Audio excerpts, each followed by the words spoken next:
Hello everyone. तो अभी तक आप लोग मॉक 4 भी लगा चुके होंगे। उम्मीद करता हूं आप लोगों की तैयारी जबरदस्त चल रही होगी और इस तैयारी को और पुख्ता और बेहतर बनाने के लिए ये एक्सप्लेनेशन आप लोगों के लिए लेकर आ चुका हूं मैं। एंड प्लीज़ आप लोग ज़रूर बताया करो कि आपको हमारे टेस्ट कैसे लग रहे हैं, हमारी टीम जो इतने एफर्ट्स डाल रही है वो कैसे लग रहे हैं, और मैंने जो आप लोगों के लिए क्वेश्चंस निकाल के रखे हैं जनरल अवेयरनेस के वो आपको कैसे लग रहे हैं ये भी बताया करो, क्योंकि उम्मीद करता हूं कि मेरे द्वारा करवाए गए क्वेश्चंस आपको काफी ज्यादा हेल्प कर रहे होंगे। तो सबसे पहले एक एक करके सारे क्वेश्चंस को देखना शुरू करते हैं जल्दी जल्दी। तो मॉक 4 सबसे पहला क्वेश्चन आता है, एशियन विकास bank, Asian development bank appoint a loan of the solar proactive facilities. कहां पर, किस राज्य में सोलर प्रोएक्टिव फैसिलिटीज को एस्टेब्लिशमेंट के लिए लोन अवेलेबल करवा रहा है एशियन डेवलपमेंट बैंक, एडीपी। तो जल्दी से आप लोग यहां पर बताइए क्या, और साथ ही साथ यहां पे मैं भी आपको आंसर बताऊंगा कि आंसर क्या होगा। तो राइट आंसर यहां पर जो होगा ये होगा कौन सा, T. Right answer is Assam. कहां पे इसे स्टैब्लिश किया गया है, असम में इसको क्या किया जा रहा है, स्टैब्लिश किया जा रहा है। अगर हम लोग यहां पर बात करते हैं तो भाई एशियन डेवलपमेंट बैंक के एस्टेब्लिशमेंट को भी मैं बताना चाहूंगा कि 1966 में इसको क्या किया गया था, स्टैब्लिश किया गया था। कब स्टैब्लिश किया गया था, 1966 में इसको क्या किया गया था, स्टैब्लिश किया गया था। ये भी आपको पता होना चाहिए। और कहां पर, मनीला में इसका हेडक्वार्टर है। खैर नेक्स्ट क्वेश्चन देखते हैं। Who are the counted in the labour force of country. किस देश की श्रम शक्ति में किसे गिना जाता है या किन लोगों को गिना जाता है। एज ग्रुप बता रखा है, पॉपुलेशन 18 से 60 की, ठीक है, 15 से 65 की, 18 से 65 की, या 21 से 62 तक की। कौन सी एज ग्रुप हमेशा सबसे ज्यादा ताकतवर, सबसे ज्यादा बेहतर, या फिर एक यंग पॉपुलेशन मानी जाती है, ऐसी पॉपुलेशन मानी जाती है जो कि देश के प्रोडक्शन में क्या कर रही है, सपोर्ट करती है। तो आपको बताना है यहाँ पे आंसर। तो राइट आंसर क्या होगा आपका, बी होगा। राइट आंसर क्या है आपका, बी है आपका राइट आंसर, क्योंकि सबसे ज्यादा प्रोडक्शन में जो पॉपुलेशन लगती है वो क्या सी है, 15 साल से ऊपर की लगती है। पर आप कहोगे सर नौकरी करने का अधिकार तो हमेशा 18 के बाद मिलता है, मिलता जरूर है 18 के बाद, पर ये जो एज ग्रुप है ये क्या है, मोस्ट प्रोडक्टिव माना जाता है, सबसे ज्यादा उत्पादक क्षम माना जाता है, मतलब कि जो देश के प्रोडक्शन में क्या कर सकता है, अपना सबसे बेहतर सहयोग दे सकता है। नेक्स्ट आगे बढ़ते हैं। अगला क्वेश्चन क्या कह रहा है, विच of the following constitutional amendment has the empowered the president to declare the national emergency on a particular part of India। निम्नलिखित में से किस संशोधन में, संवैधानिक संशोधन में राष्ट्रपति को भारत की किसी विशेष भाग में राष्ट्रीय आपातकाल घोषित करने का अधिकार दिया गया है। चलो जल्दी से बताओ, राष्ट्रीय आपातकाल घोषित करने का अधिकार किस अमेंडमेंट में दिया गया है, जल्दी से आपको यह बताना है। तो भाई सीधी सी बात है, इंदिरा गांधी जी के समय की बात हो रही है। कौन सा अमेंडमेंट है, 42nd अमेंडमेंट है। कौन सा अमेंडमेंट है, 42nd अमेंडमेंट है। इंदिरा गांधी ने ही क्या किया था, यहां पे बदलाव किया था।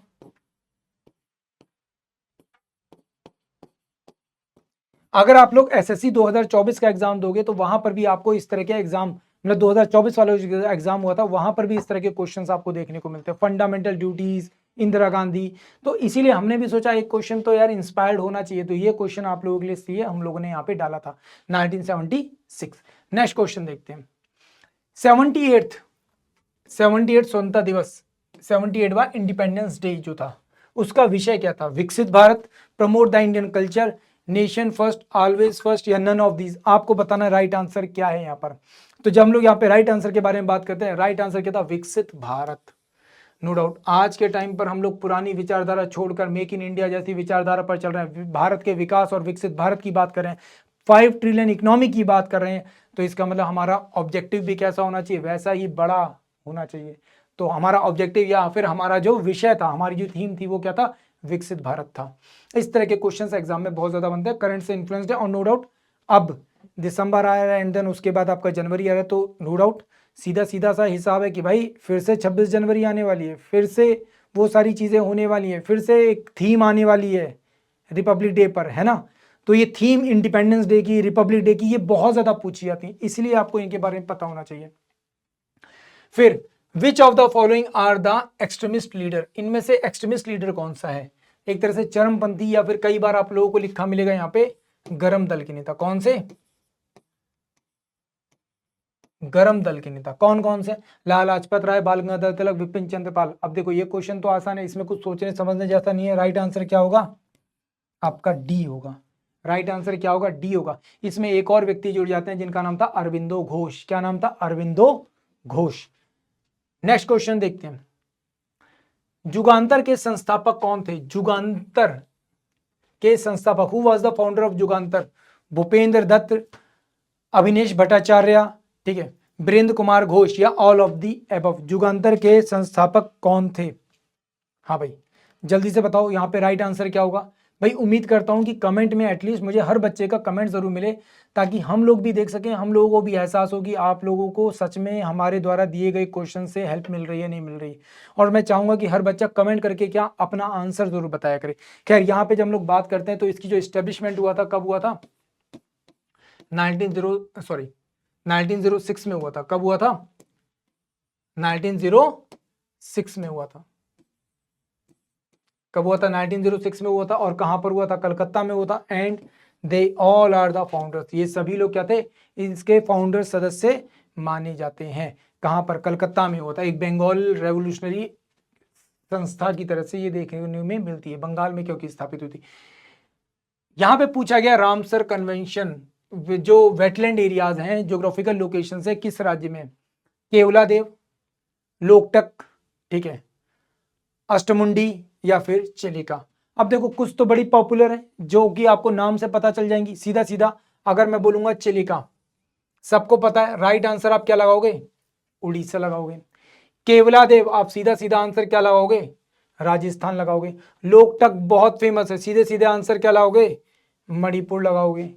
अष्टमुंडी कहां पर आएगी? केरल में आ जाएगी। तो भाई राइट आंसर क्या हो गया इसके अकॉर्डिंग आपका? हाँ भाई तो आप लोगों ने उम्मीद करता हूँ सही आंसर लगाया होगा। लॉजिक अपना वही लगाओ, करंट से थोड़ा सा इन्फ्लुएंस रहता है, थोड़ी बहुत ऐसी चीजें हमेशा एग्जाम में पूछी थी। राइट आंसर आपका क्या हो गया इसके अकॉर्डिंग? सी हो गया आपका राइट आंसर। क्या हो गया राइट आंसर? सी हो गया आपका यहाँ पे राइट आंसर। नेक्स्ट क्वेश्चन क्या कह रहा है? Where is the Duncan pass located? Duncan दर्रा कहां पर स्थित है? डंकन दर्रा कहां पर स्थित है? Southern Andaman and little Andaman, northern and southern Andaman, northern and middle Andaman, या अंडमान निकोबार में कहां पर स्थित है डंकन पास? कई बार इस तरह के क्वेश्चन पूछता है। 9 degree channel, 8 degree channel, Duncan pass, ये सारी चीजें आपसे पूछेगा। तो राइट आंसर आप क्या लगाओगे भाई? ये साउदर्न और लिटिल अंडमान को क्या करता है? अलग करने का काम करता है। किसको करता है? साउदर्न अंडमान और लिटिल अंडमान को अलग करने का काम करता है। कई बार ये भी बोल देगा अंडमान एंड निकोबार के बीच में भी कई बार बोलता है, बट ऐसा नहीं है। यहां पर जब हमारे पास ऑप्शन ये तो फिर हम ये क्यों लगाएंगे? राइट आंसर ये ना लगाएं। जब हमारे पास इतना डिटेल में दिए रखा है तो हम लोग इसको क्यों नहीं लगाएंगे? इसी को लगाएंगे ना। अदरवाइज अगर बोलता साउदर्न अंडमान और great Nicobar, sorry, car Nicobar के बीच में, तो हम लोग शायद हो सकता था इसको सोचते, बट जब ये दे रखा है तो ऑप्शन में ये लगाएंगे। नेक्स्ट क्वेश्चन क्या कह रहा है? 1983 में केंद्र सरकार द्वारा संघ राज्य सरकार के संबंध में निम्नलिखित में से कौन सा आयोग नियुक्त किया गया था? सरकारिया, दत्ता आयोग, शीतलवाड़, या फिर राजा मन्नार? हाँ भाई क्या होगा राइट आंसर यहाँ पे? भाई केंद्र और राज्यों के बीच में संबंध के लेकर बोल रहा है। क्या बोल रहा है? केंद्र और राज्यों के बीच में संबंध को लेकर बोल रहा है। तो राइट आंसर क्या होगा यहाँ पर? 1983 में जो आयोग स्थापित किया गया था वो सरकारिया कमीशन था। कौन सा था? सरकारी आयोग था। तो राइट आंसर क्या हो गया आपका यहाँ पर? ए हो गया राइट आंसर। राज्यों और केंद्र के बीच में क्या संबंध को लेकर इसको स्थापित किया गया था। ठीक है, कौन इसको लीड कर रहे थे? रंजीत सिंह सरकारिया। कौन? यहाँ पे नाम भी आप लोगों को पता होना चाहिए, रंजीत सिंह सरकारिया। क्या? Ranjit Singh Sarkaria ji. Next, which of the following taxes are levied by the union government but collected and appointed by the state? निम्नलिखित में से कौन सा कर केंद्र सरकार द्वारा लगाया जाता है लेकिन राज्य सरकार द्वारा एकत्र व विनियोजित किया जाता है? मतलब कि लगाया केंद्र सरकार जा रहा है, लगाया केंद्र सरकार ने, पर कलेक्ट कौन कर रहा है? राज्य सरकार कर रही है। उसे मैनेज कौन कर रहा है? राज्य सरकार कर रही है। इसका मतलब लगा कोई और रहा है, उसे मैनेज करना और कलेक्शन का काम कोई और कर रहा है। तो राइट आंसर क्या होगा आपका? स्टैंप ड्यूटी, ठीक है, चिकित्सा या स्वास्थ्य सामग्री से रिलेटेड, टॉयलेट या मेडिसिनल चीजों से रिलेटेड बिक्री कर, या फिर ए एंड बी। क्या होगा यहाँ पे राइट आंसर? अगर आप सेल्स टैक्स की बात करोगे तो ये कंप्लीटली किसके पास है? स्टेट गवर्नमेंट के पास है। किसके पास है? कंप्लीट स्टेट गवर्नमेंट के पास है, वो ही लगाती है, वो ही सारे काम करती है। बच्चे ये दो, तो राइट आंसर क्या हो गया आपका? डी हो गया आपका राइट आंसर। क्या हो गया? डी हो गया आपका यहाँ पे राइट आंसर। केंद्र सरकार के द्वारा लगाया गया है और उसे लेने का, इकट्ठा करने का और मैनेज करने का काम स्टेट गवर्नमेंट का है। Next, which of the following article of the Indian constitution contain the fundamental duties? भारतीय संविधान के निम्नलिखित में से किस अनुच्छेद में मौलिक कर्तव्य शामिल हैं? किस अनुच्छेद में? ये तो आसान है, ये भी एक्चुअल में एक तरह से बोला जाए तो पीवाईक्यू जैसा क्वेश्चन है। और राइट आंसर यहां पे क्या है? राइट आंसर क्या है? कौन से? स्वर्ण सिंह कमेटी, सबको पता है, इसमें कुछ सोचने समझने जैसी बात तो है नहीं। सोचने समझने जैसी बात है, पहले 10 थे, बाद में एक और जुड़ गया, कौन सा? शिक्षा का अधिकार, ठीक है, वही सारी कहानी है। क्लियर? तो यहाँ पे मुझे नहीं लगता ये इतना रिपीट होता है क्वेश्चन की पूछो मत, तो भाई ये तो याद रहने चाहिए। राष्ट्रीय महिला आयोग की नई अध्यक्ष किसे नियुक्त किया गया? यह खैर करंट का क्वेश्चन है। Who was the appointed the new chairman of the National Commission for the Women? हाँ भाई, किसे अपॉइंट किया गया? जल्दी से यहाँ पे आंसर करो, क्या होगा राइट आंसर? किस महिला को अपॉइंट किया गया है? The right answer is Smriti Irani, विजय किशोर, नेहा सिन्हा, या फिर बांसुरी स्वराज। राइट आंसर क्या होगा? राइट आंसर है विजया किशोरी। राइट आंसर क्या है? विजया किशोरी इज द राइट आंसर। तो आपसे कोई पूछेगा तो आपको आंसर पता होना चाहिए। रिसेंटली अभी इनको क्या किया गया? अपॉइंट किया गया एट द एज ऑफ 65। ये क्या करेंगी? इस पद पर रहेंगी। नेक्स्ट क्वेश्चन की बात करते हैं। प्रधानमंत्री जनधन योजना के संबंध में निम्नलिखित में से कौन सा विकल्प गलत है? विच of the following option is incorrect regarding the प्रधानमंत्री जनधन योजना? इनकरेक्ट बोला गया है, विकल्प गलत है ये बोला गया है। It was launched in the year 2013। It is the financial inclusive scheme. It aimed at ensuring that every family has at least one bank account. It proved a rupee debit card with 1 lakh rupee accidental coverage. क्या होगा यहाँ पे right answer? Jan Dhan account कब शुरू किए गए थे? अगर हम लोग बात करते हैं तो 2014 में इसके बारे में बोला गया था। किसके लिए लाया गया था? फाइनेंशियल इंक्लूजन के लिए लाया गया था, वित्तीय समावेशन के लिए लाया गया था। किसके लिए? वित्तीय समावेशन, फाइनेंशियल इंक्लूजन, हर व्यक्ति के पास अपना अकाउंट हो ताकि गवर्नमेंट डायरेक्ट बेनिफिट क्या कर सके? ट्रांसफर कर सके। क्या कर सके? डायरेक्ट बेनिफिट ट्रांसफर कर सके। तो राइट आंसर आप यहां पे क्या लगाओगे भाई? सीधी सी बात है, इनकरेक्ट पता चल गया। बाकी सारी ही बातें यहां पे सही है, ये भी सही है, ये भी सही है और ये भी सही है। इवन शुरुआत में तो ओवरड्राफ्टिंग की भी सुविधा दी थी, 5,000 रुपए ओवरड्राफ्ट आप लोग एक्स्ट्रा निकाल सकते हैं इमरजेंसी में। अब खैर वो सर्विस बंद कर दी है, पर करा इसलिए क्या? ताकि ज्यादा से ज्यादा लोग खुलवाने खाता। भारत की सबसे पुरानी तेल रिफाइनरी कौन सी है? Which is the oldest following the oldest refinery in India? ये तो खैर सबको पता होता है, बेसिक्स है, बचपन में क्लास 7th या 8th की क्लास में एक क्वेश्चन आता है। कहां पर? असम में। कहां पर है? असम में। नाम क्या है? डिगबोई। कहां पर? असम में। अंग्रेजों के समय में स्थापित की गई थी। Next question, mid day meal scheme was launched in the year? Mid day meal जो स्कीम है, मध्यांतर भोजन जो होता है, वो किस वर्ष शुरू किया गया था? ये एक्चुअल में शुरू किस लिए किया गया था? ताकि बच्चों में एक बेहतर स्वास्थ्य को क्या किया जा सके? विकसित किया जा सके। बच्चों को जो माल न्यूट्रिशन की कमी हो सकती है, होती है, उसको क्या किया जाए? खत्म किया जाए। तो बच्चों के न्यूट्रिशन को ध्यान में रखते हुए इसको क्या किया गया था? लॉन्च किया गया था। कब हुआ था ये? 1993, 1995, 1997 या 1999? तो यहाँ पे अगर हम लोग बात करेंगे तो right answer is 1995 is the right answer. तो सीधे सीधे आपको राइट आंसर पता चल गया। कब शुरू किया गया था? 15 अगस्त। कौन सी तारीख थी? 15 अगस्त को शुरू किया गया था मिड डे मील। आज भी ये चल रहा है, आज भी ये चल रहा है और इसकी तारीफ आज के टाइम पर बहुत ज़्यादा होती है। तो फाइनली ये थे आपके क्वेश्चंस जो आपको मॉक 4 में मिले थे। उम्मीद करता हूँ आपको क्वेश्चन पसंद आए होंगे। ऐसे ही मॉक्स का बेनिफिट लेने के लिए आप हम लोगों के साथ जुड़े रहिए। हर संडे आपको इस तरह के मॉक्स मिल रहे हैं लगातार। तो फिलहाल मुझको दीजिए विदा। Thank you so much. जय हिंद। नमस्कार। आइए रीजनिंग के उन प्रश्नों के सॉल्यूशंस देखते हैं जो आप लोगों ने ऑल इंडिया मॉक 4 में दिए होंगे। मैं उम्मीद करता हूं आप सभी ने टेस्ट को अटेम्प्ट किया। अगर नहीं किया है प्लीज अटेम्प्ट कीजिए, तभी सॉल्यूशन को देखिए। ठीक है, पहला सवाल कुछ ऐसा था जहां पे आपको बॉड मास के वैल्यूज पुट करने थे। v का मान क्या है, सब्सट्रैक्टेड 40। देखिए यूजुअली साइंस होते हैं, इस बार लिखा गया है तो 10 - 12। m क्या है 42।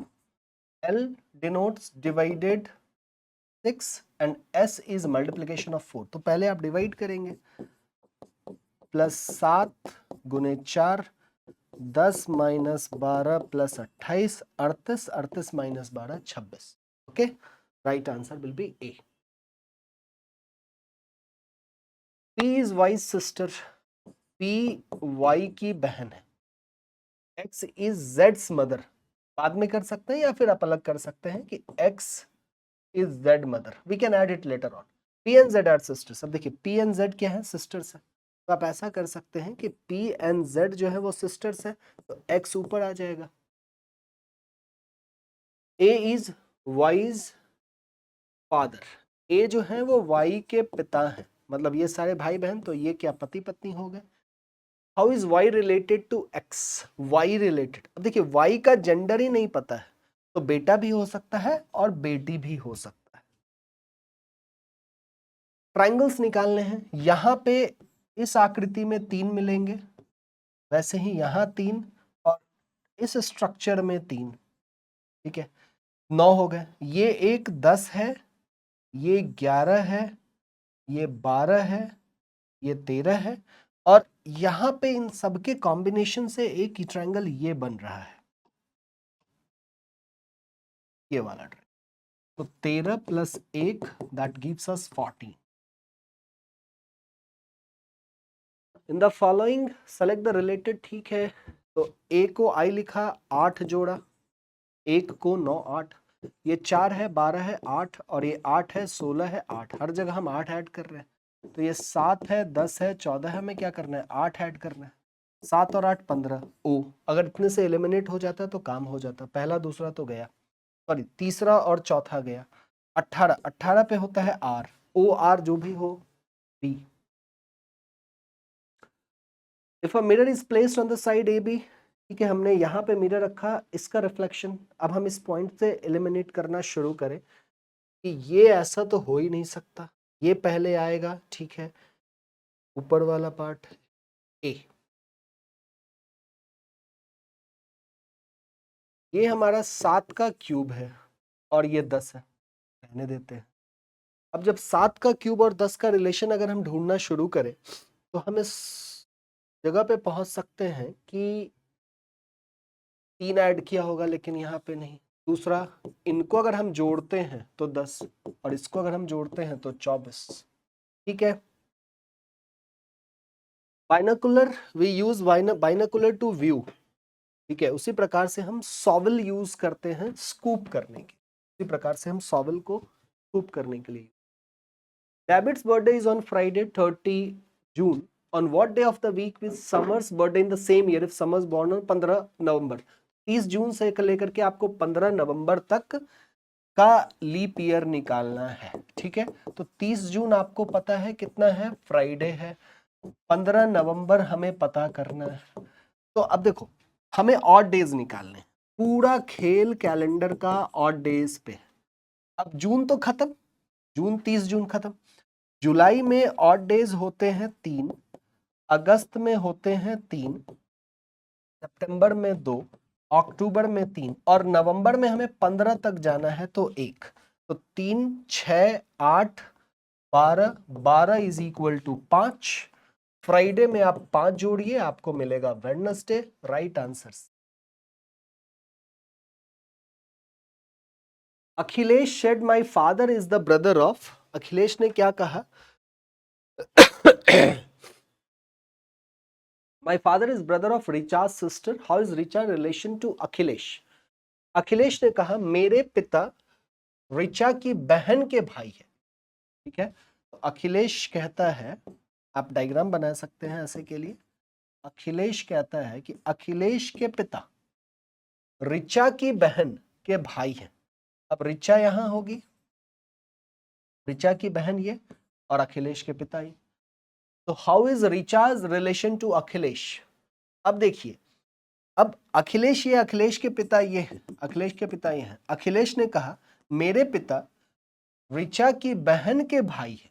ऋचा का अखिलेश से कैसे है? तो ऋचा क्या होगी? आंट भी हो सकती है, अंकल भी हो सकती है, बट यहाँ पे ऑप्शन में अंकल नहीं है, इसीलिए हम कंफर्मेशन के साथ सी के साथ जा रहे हैं। अगर नहीं होता तो फिर हम क्या करते हैं? Can not be determined. ठीक है, लीव को लिखा है ऐसे, तो 12 6 -6, लेकिन प्रॉब्लम ये है कि ये 9 है और ये 24 है, फर्क ज्यादा है। तो अगर आप इससे देखें तो +1, यहां से देखें +2, इसको देखिए +3 और इसको देखिए +4। ठीक है, मतलब यहां से +1 U, +2 P, +3 L और +4 P, UPLP, UP, okay. Choose the odd EKO, EKO। तो डिफरेंस कितना? 6 का और 4 का, -1 और डिफरेंस अलग हो गया। तो अब देखो डिफरेंस पे तो ये बनने से रहा, क्योंकि डिफरेंस यहाँ 6 4 है, लेकिन यहाँ पे बहुत अजीब सा डिफरेंस आ रहा है। तो या तो ये सम पे होगा या फिर वॉवल पे हो सकता है, लेकिन इन दोनों में वॉवल है, इसमें वॉवल है नहीं। ठीक है, दूसरा अप्रोच आप ये सोच सकते हैं कि ये 10 है, ये 21 है और 9 है। क्लिक तभी करेगा जब आपको प्लेस वैल्यू बाय हर्ट होगा और आपने वहां पे प्लेस वैल्यू को मेंशन किया है। दिस इज वेरी इंपॉर्टेंट, इस बात को समझिएगा। ठीक है, बाकी के प्लेस वैल्यू क्या है? ये 5 है, ये 11 है, 15 है, ये 11 है, ये 22 है, ये 7 है, ये 17 है, 13 है और 10 है। तो अब नंबर्स के खेलने के साथ भी कुछ नहीं हो पा रहा है, क्योंकि 19 हो रहा है, यहाँ पे 33 हो रहा है। तो एक काम करते हैं, हम सबका सम कर लेते हैं। तो 16 और 15 कितने होते हैं? 31। यहाँ पे कितने होते हैं? 40। इसका सम कितना होता है? 40। और इसका भी सम कितना होता है? 40। मतलब हर जगह सम 40 का, और ऑप्शन ए में जो सम है वो 31 का। ठीक है, 15 को लिखा है 270। 15 को 270 लिखने के लिए 15 का स्क्वायर 225, 225 तो 25 उधर और 20 इधर, 45। मतलब 15 गुने 18, मतलब 15 में +3 जोड़ के गुना कर रहे हैं। तो 13 में भी +3 जोड़िए तो कितना हो जाएगा? Multiply by 16। 16 या 48, हासिल 4, 208 अगर ऑप्शन में है तो बहुत बढ़िया। नहीं होता तो फिर और भी तरीके सोच। 2 4 8 14 20 32, नॉट बिलोंग, मतलब श्रृंखला में गलत कौन? ऑड नहीं निकालना है। तो यहाँ पे 2 का फर्क है, 2 का फर्क है, 4 का फर्क है, 6 का फर्क है। अभी तक तो बात बहुत बढ़िया है। 8 होना चाहिए, 6 है और यहाँ 12 है, ये प्रॉब्लम है। यहाँ अगर 8 होता तो ये क्या होता? 22, और फिर ये 10 हो जाता, हमारा काम बनता। तो 20 गलत है, वो तो आपके एक्सप्लेनेशन के लिए बताया कि 20 की जगह 22 होना चाहिए। नेक्स्ट में कहता है कि हमें ऑड निकालना है। Select the option that represent the word in the logical sequence. अच्छा, लॉजिकल सीक्वेंस में कौन सा विकल्प है वो बताना है। Mouse, snake, peanut, eagle. Peanut, mouse, snake, eagle, ये परफेक्ट है। फूड चेन, पीनट को कौन खाता है? माउस। माउस को कौन खाता है? स्नेक। स्नेक को कौन खाता है? ईगल। ठीक है, माउस, पीनट, ईगल, स्नेक, नहीं, उल्टा हो रहा है। जब भी बड़े संख्याएं हो, जैसे कि यहाँ पे आपको बहुत बड़ा सा संख्या दिखा है, तो आप नंबर्स को जोड़ के 83 पे जाइए या इनमें कुछ नंबर्स में कीजिए। जैसे कि मुझे यहाँ पे समझ में आ रहा है कि मैं अगर इसका मल्टीप्लाई कर दूं तो मुझे मिलेगा 20, और इसका मल्टीप्लाई कर दूं 63, और फिर इन दोनों को जोड़ दूं, मतलब मैंने दो दो सेट ले लिए। उसी प्रकार इसका मल्टीप्लाई कीजिए 18, इसका मल्टीप्लाई आप करेंगे तो आपको मिलेगा 42, और इन दोनों को जोड़ दीजिए तो क्या मिलेगा? 60। ओके, नेक्स्ट क्वेश्चन, हमें डिफरेंट ढूंढना है। ठीक है, डिफरेंट ढूंढना है तो फिर 22 8, 3354।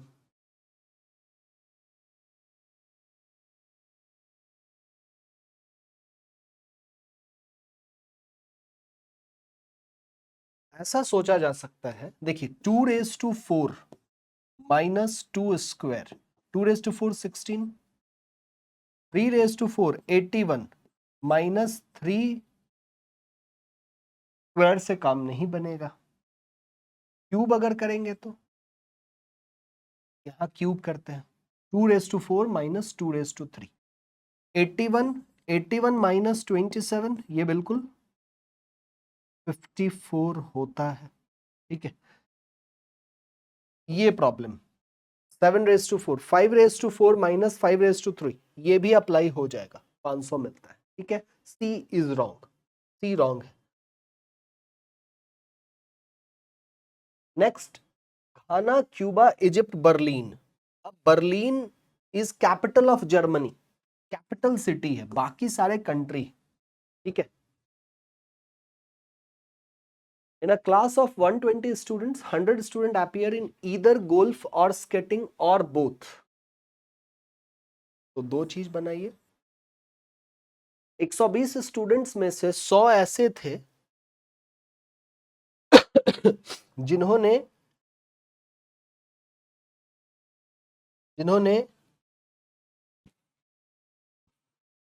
ईदर गोल्फ और स्केटिंग और बोथ, मतलब ये कहीं भी हो सकता।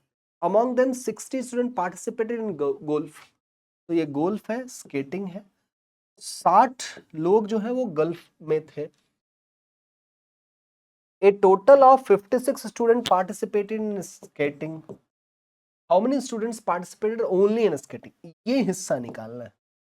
ठीक है, अब हमें ये भी फाइंड आउट करना होगा। जब तक हम ये फाइंड आउट नहीं करेंगे, हम सिर्फ स्केटिंग का हिस्सा फाइंड आउट नहीं कर पाएंगे। तो देखिए, हमको अगर आप इसको G ले लेते हैं, ये A ले लेते हैं और ये S ले लेते हैं, तो अकॉर्डिंग टू क्वेश्चन कहा है G plus A plus S that is equal to 100। 100 student participated in either golf और स्केटिंग और बोथ, 120 में से। ठीक है, पहला काम हमने ये कर लिया। और G प्लस A की जो वैल्यू है, ये जो वैल्यू है G प्लस A, ये 60 है, ये A प्लस G है। नॉट ओनली मेंशन जब भी करें आप ध्यान रखिए, आपके समझने के लिए मैंने A प्लस G लिखा, मतलब दिस। और ये भी क्या है, A प्लस S है, क्या है, A प्लस S है।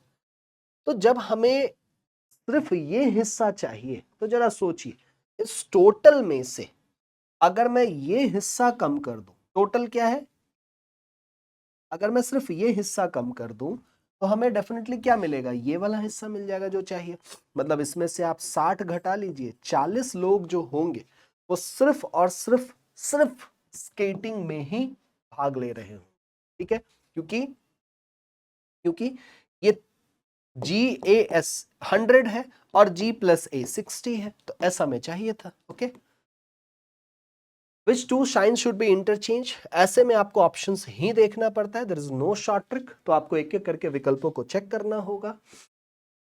मदर्स, फादर्स, डॉटर और वुमेन। मदर्स, फादर, डॉटर और वुमेन। देखिए, तो माँ है, सारी माएँ जो होती हैं वो वुमेन होती हैं, फादर तो अलग होंगे ही। अब कुछ डॉटर्स जो हैं वो मदर हैं, कुछ डॉटर्स की अभी शादी नहीं, वो मदर नहीं है, शादी भी हुई है, अगर माँ नहीं बनी है तो वो सिर्फ डॉटर है।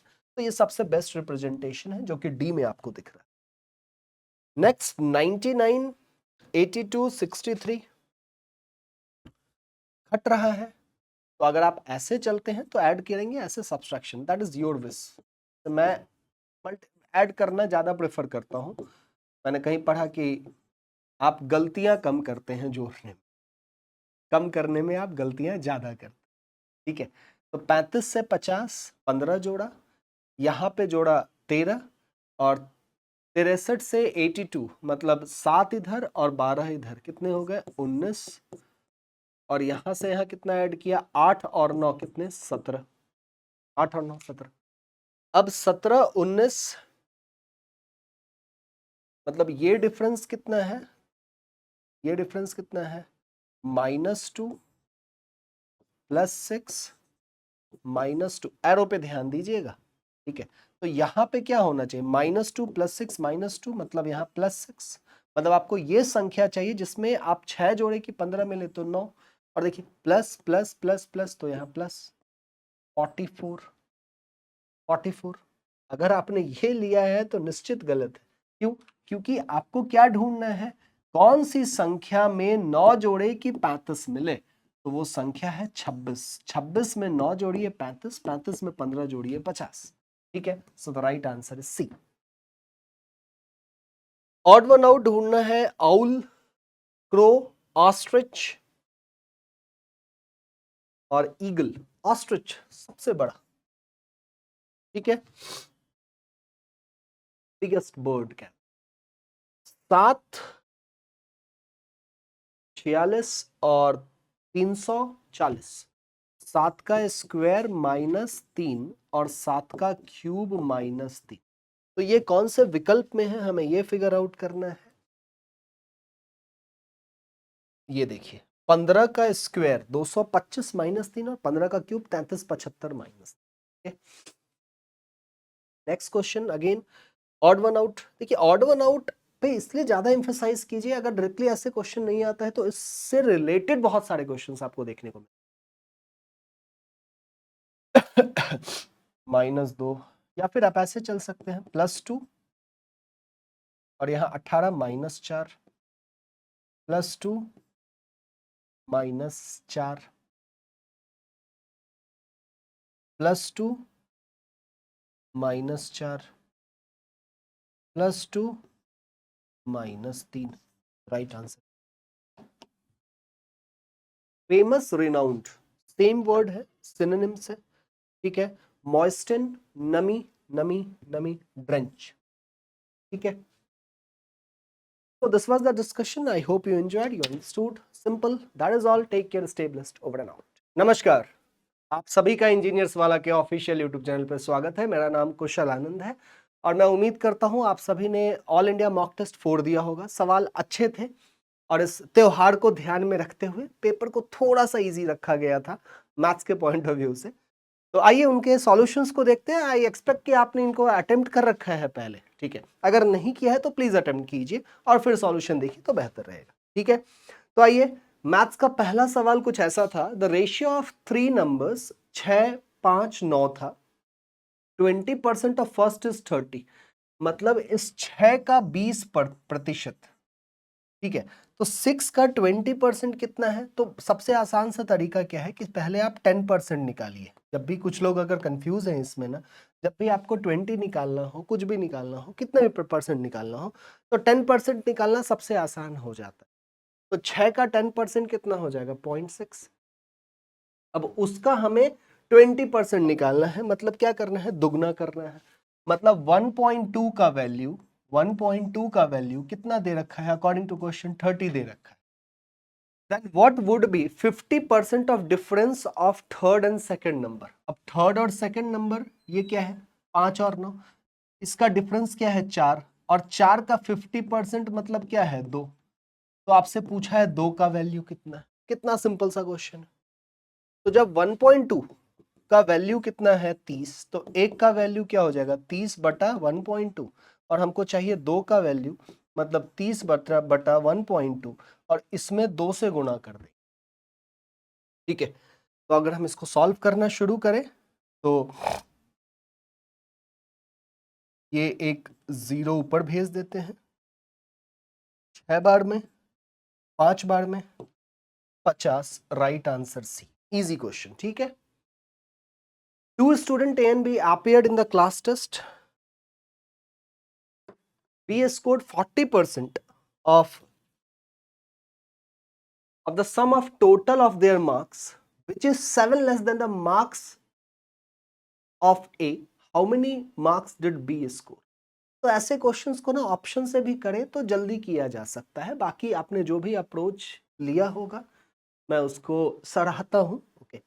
Rather I will tell you a easier way, जिस तरीके से कॉन्सेप्चुअल वे, कि अगर आप कुछ भी बहुत ज्यादा मैथ्स नहीं जानते हैं, तौर तरीके भी नहीं जानते हैं, तो भी आप इनको कर सकते हैं। वो क्या है कि 2 लोग हैं A और B। अब B scored 40% of total mark total of their marks, ठीक है, which is 7 less than the marks of A. अब अगर हम देखिए, मैं तो ऑप्शन यहाँ पे प्रेफर करूंगा, अगर मैं 5 लेता हूँ फॉर एग्जाम्पल, मैं 5 ऑप्शन को लेता हूँ, ठीक है, या फिर पहले मैंने इसको आपको आंसर से सॉल्व करके दिखाता हूँ कि बी के 14 नंबर आए तो आप जल्दी समझ पाएंगे। फिर एक मैं गलत ऑप्शन ले लूंगा, बी के 14 नंबर आए तो ए के कितने आए होंगे, क्योंकि यहां पे कहा है ए के अंक से 7 कम है, मतलब ए के 21, पहला काम ये। ओके, आगे कहता है कि 40% of sum total of their marks. अब ए प्लस बी का टोटल मार्क्स कितना हो गया है, 35।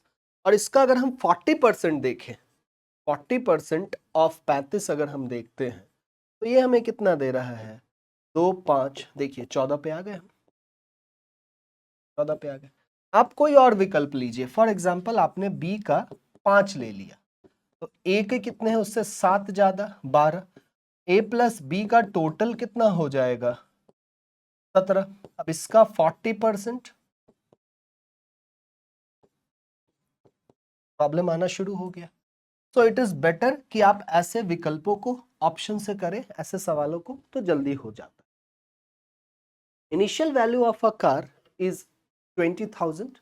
The value of the car depreciates by 20% in its initial value year. What will be the after 3 year? ठीक है, बहुत सिंपल सा क्वेश्चन है, डेप्रिसिएशन लग रहा है तो क्या इनिशियल वैल्यू क्या है 20,000, मतलब ये आप प्रिंसिपल मान लीजिए, डेप्रिशिएट करना है तो 1 माइनस रेट क्या बोला है 20% बोला है, और कितने वर्षों के लिए कहा है 3 वर्षों के लिए कहा है, तो ये 1/5 है 20,000 4/5, इसका क्यूब मतलब गुणे 4/5, 4/5। ओके, अब आप इसको सॉल्व करेंगे आपको मिल जाएगा 10,240 रुपए। सिंपल सा क्वेश्चन, कोई खास समस्या वाली बात नहीं। 2,60,000 student appear for the class 10th exam in a state. If total of 197,600 student passed, what is the percent? How simple question was this? 2,60,000, difference कितना है 197,600, ठीक है 197,600। इसका आप डिफरेंस निकालिएगा तो आपको 62,400 मिलना है। अब इसका परसेंटेज निकालना है कि कितना प्रतिशत है, तो अपॉन में क्या कीजिएगा 2,60,000 जो इनिशियल आपको दिया गया है, ठीक है, और इनटू 100 सॉल्व कीजिए, आपको आंसर मिलेगा। आंसर इसका कितना है 24%, आपको डेफिनेटली वही मिल जाएगा। बहुत ही सिंपल सहज सा क्वेश्चन था। नेक्स्ट क्वेश्चन देखिए, ये अच्छा क्वेश्चन था, even though it was a simple, but हाँ बहुत अच्छा क्वेश्चन। क्वेश्चन क्या कहता है, if the price of onion increases from 60 kgs to 75, 60 से 15 हो गया, मतलब 15 रुपए बढ़ गए हैं, then by what percentage a household should decrease the consumption of onion so that expenditure remains the same? ठीक है, तो ऐसे प्रश्नों को आई गेस आप लोगों ने पहले भी कर रखा होगा कि मतलब स्टैंडर्ड क्वेश्चंस में आते हैं, ये सारे स्टैंडर्ड क्वेश्चंस में आते हैं। क्या कहना चाह रहा है कि भाई जब 60 था तो 60 से कितना हुआ है 75, तो एक बार अगर हम प्राइस इंक्रीज की अगर हम बात करें तो इंक्रीज क्या है 15 60 गुणे 100, कितना 25% का इंक्रीज हुआ है प्राइस में। 25% का इंक्रीज किस चीज में हुआ है, प्राइस में हुआ है। अब दूसरी बात हमें कह रहा है कि कितना कंजम्पशन को हम डिक्रीज करें, मतलब अब तो 75 हो गया है, उससे हमें कहा 60 पे लाना है, मतलब ये डिक्रीमेंट कितना है 15, 75 से 60 फिर से डिक्रीमेंट क्या है 15, और अब कौन सा वैल्यू है 75 से 60, मतलब इनिशियल क्या है 75 और गुने 100 कर दीजिए, ये आपको 20% देगा, ठीक है। नेक्स्ट देखिए, a shopkeeper fixes the price of an article in such a way that after allowing 32% discount, he wants a gain of 14%. If the mark price is 342, then the cost price of the article is, ठीक है, cost price। देखिए cost price आप 100 मान के चल सकते हैं, fix price article allowing 32% discount allows a gain of 14%, ठीक है। देखिए, अब मार्क डिस्काउंट जो होता है वो हमेशा मार्क प्राइस पे दिया जाता है। डिस्काउंट आपको हमेशा हमेशा किस पे दिया जाता है? मार्क प्राइस पे। ये सिंपल सी बात हमें पता है। तो डिस्काउंट हमारा, मार्क प्राइस हमारा कितना दिया है? 342 दिया है, ठीक है। और डिस्काउंट हमें कितना बोल रहा है? 32% अलाइंग डिस्काउंट, ठीक है। उसका गेन कितना है? 14% का गेन है। मतलब मार्क्ड प्राइस इनटू 32% का डिस्काउंट है, मतलब 100 पे 32 का डिस्काउंट है, मतलब 68%। ये किसके बराबर हो जाएगा? सीपी इनटू 14% का गेन है, मतलब 114%। 100 से ये 32 कम किया आपने और 14, 100 में 14 का गेन है, मतलब आपने कितना बढ़ा दिया है? 114 बढ़ा दिया है।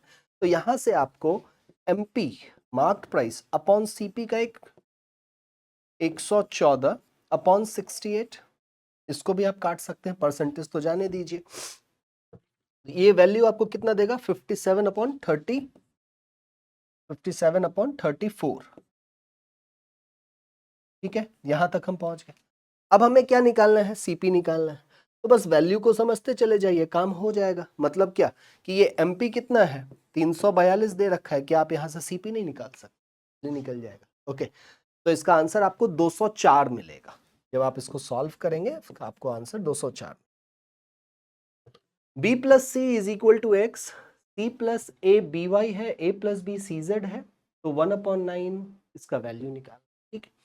क्या अप्रोच हो सकता है? एक बार इस पर विचार कीजिए। देखिए, अप्रोच की अगर हम बात करें तो यहां से हमें अल्टीमेटली एक्स वाई जेड, हमको इस तीनों की वैल्यू चाहिए। तो क्या हम एक्स वाई जेड की वैल्यू यहां से नहीं निकाल सकते हैं? एक्स क्या हो जाएगा? बी प्लस सी अपॉन ए, वाई क्या हो जाएगा? सी प्लस ए अपॉन बी, और z क्या हो जाएगा? a प्लस बी अपॉन सी, ठीक है। बस उस वैल्यू को हमें पुट करना है। 1/9, 1/, x की वैल्यू क्या है? b plus C upon A plus A plus 1 plus 1/y क्या है? c plus A upon B plus 1 plus 1/, a plus B upon C plus 1, ठीक है। अब क्या एलसीएम लेंगे? ए इधर आएगा, ए ऊपर जाएगा, तो कुछ स्टेप्स को मैं सीधा सीधा खाता जाता हूं मतलब 1/9। देखिए, एलसीएम लिया ए, तो ए सबसे नीचे है, ऊपर गया, और ए यहां आ जाएगा, मतलब ए प्लस बी प्लस सी, प्लस यहां पे ये बी सबसे ऊपर गया, सी ए और बी ऐड हो जाएगा, ये सी ऊपर गया, ए प्लस बी प्लस सी, 1/9 ऊपर क्या हो जाएगा? a प्लस बी प्लस सी। कैसे हो गया? हमने ए बी सी एलसीएम ले लिया, और नीचे क्या बचा? ए बी सी, ठीक है। ये इससे कट गया, वैल्यू क्या मिला? 1/9, ओके। अगला सवाल देखते हैं। अंजलि ने decided to spend 45% of her salary on shopping. On completion of her shopping, she realized that she had spent only 11,475। लड़कों के लिए कितनी बड़ी संख्या है, और अंजलि कह रही है कुछ भी नहीं है ये, only, which was 60% of what she had decided to spend. How much Anjali salary, ठीक है। तो अगर अंजलि की सैलरी हम मानिए कि अंजलि की सैलरी अगर हम x मानते हैं, ठीक है। अब यहां से क्या कहा है कि 45% उसने निश्चित किया था कि हम स्पेंड करेंगे, मतलब 45% ऑफ x कितना हो जाएगा? 45/100, x मतलब 9/20, x 9x/20, ये काम निकल गया। अब कहता है कि उसने रियलाइज किया कि ये जो निश्चित किया था इसका ये 60% ही है, जो कि 11,475 है, ठीक है। मतलब इसका ये 60% जो है वो 11,475 है। तो यहां से आप x की वैल्यू निकाल लीजिए। यहां से आपको x की वैल्यू निकालनी है। x की वैल्यू आपको 42,500 रुपए मिल जाए, ठीक है। इजी क्वेश्चन था। अगला सवाल देखते हैं। The inner and outer radius of a circular track, मतलब कोई सर्कुलर ट्रैक है, इनर और आउटर रेडियस, मैं इस ट्रैक की बात कर रहा हूँ, ठीक है। इनर रेडियस कितना कह रहा है 23 और आउटर कितना कह रहा है 29। The cost of labelling the track, ठीक है 7 रुपए। तो सबसे पहले हमको इसका एरिया निकालना होगा। क्या एरिया क्या हो जाना है हमारा भाई, पाई आर स्क्वायर, मतलब पाई 29 का स्क्वायर और माइनस 23 का स्क्वायर, 22/7। 29 का स्क्वायर में से आप 23 का स्क्वायर घटाएंगे तो आपको कितना मिलना है। अगर 29 का स्क्वायर याद नहीं है तो कोई बात नहीं, ए स्क्वायर माइनस बी स्क्वायर, आप ऐसा भी कर लीजिए, 29 + 23 और 29 माइनस 23, ठीक है, ये एरिया आ जाएगा। और इसमें हम क्या करेंगे 7 से मल्टीप्लाई कर देंगे, क्योंकि पर स्क्वायर मीटर आपको 7 रुपए का भुगतान करते जाना है, तो 6864 रुपए आपको देने। ओके, अगला क्वेश्चन में क्या कहता है, 25% of mixture contains 30% of spirit and rest water. If 5 liter of water is mixed in it, spirit add नहीं कर रहे हैं, मतलब spirit की क्वांटिटी उतनी ही रहेगी। 5 लीटर हम पानी, percentage of spirit in the new mixture, ठीक है। तो 25% का सबसे पहले आप क्या कीजिए, 25 का आप सबसे पहले 30% निकाल लीजिए। तो अभी 10% क्या 2.5, 30% कितना 7.5। तो ये कितना है, ये क्या है स्पिरिट है। तो वाटर कितना हो जाना है भाई 22.5। अब इसमें 5 लीटर आपने पानी जोड़ा है, मतलब ये 27.5 पानी है। तो टोटल मिक्सचर भी तो हमारा बढ़ गया। टोटल मिक्सचर हमारा कितना था 25 था, 5 यहाँ ऐड हुआ है, मतलब टोटल मिक्सचर मेरा कितना हो चुका है अब 30 का हो चुका है। और स्पिरिट का परसेंटेज पूछ रहा है, तो पहले कितना था 7.5, अभी भी वही है, परसेंटेज निकालना है, ये लीजिए 25%, ठीक है, ठीक है। अगला क्वेश्चन देखते हैं क्या कहता है कि an article was sold at a gain of 16%. If it had been sold for 36 more, the gain would have become 20%. ये भी अच्छा क्वेश्चन है, दो क्वेश्चन है बहुत अच्छे थे। The gain would have been 20%. The cost price of the article is, ठीक है। तो इसमें हम क्या कर सकते हैं, अगर हम अप्रोच की बात करें तो देखिए कि 20% पे के प्रॉफिट पे आर्टिकल को जब बेचा गया was sold at gain of 16%, अगर उसको 36 पे ज्यादा पे बेचता तो उसको 20% का प्रॉफिट हो जाता, ठीक है। मतलब जरा सोचिए, इसका डिफरेंस और इसका डिफरेंस ही तो 36 है क्या। तो 20% मतलब 120%, 20% बढ़ा रहा है, प्रॉफिट है, of CP minus 116% of CP. इसकी वैल्यू किसके बराबर है 36 के बराबर है, ऐसा लिख सकते हैं।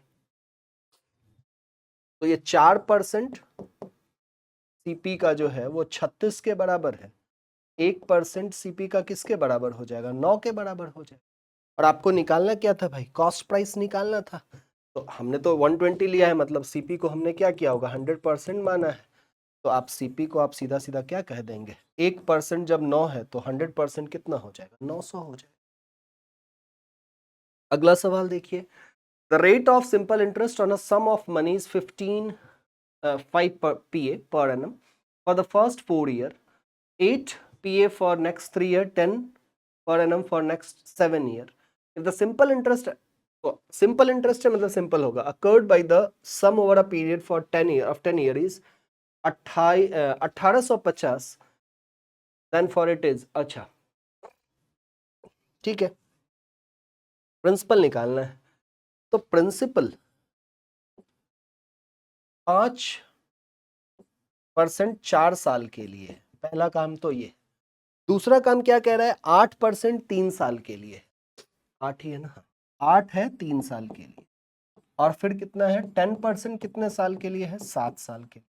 ये किसके बराबर है 1850 के बराबर, 1850 के बराबर।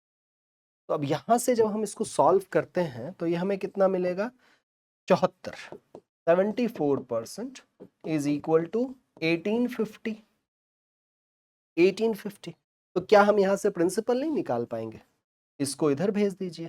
तो 1850 74% है, 100 ऊपर भेजिए, 74 को नीचे रखिए, सॉल्व कीजिए, आपको 2500 रुपए मिले। Okay, in a triangle ABC, कोई ट्राइंगल है ABC, DE is parallel to BC, ये DE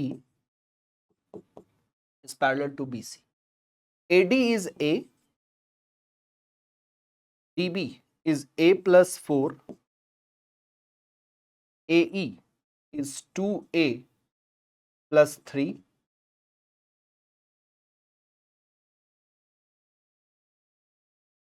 और EC क्या है, 7A। What is value of A if A is greater than 0? ठीक है, ठीक है।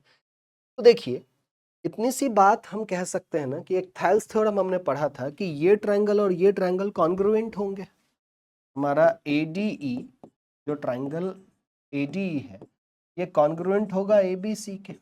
हम ऐसा कह सकते हैं कि AD upon AB is equal to AE upon AC, Thales theorem. ये आपने एडवांस मैथ्स में पढ़ा, ठीक है। अब आपको क्या करना है, वैल्यू पुट करना है, ठीक है। अब जब आप वैल्यू पुट करेंगे, अच्छा यहां पे मैंने उल्टा लिखा,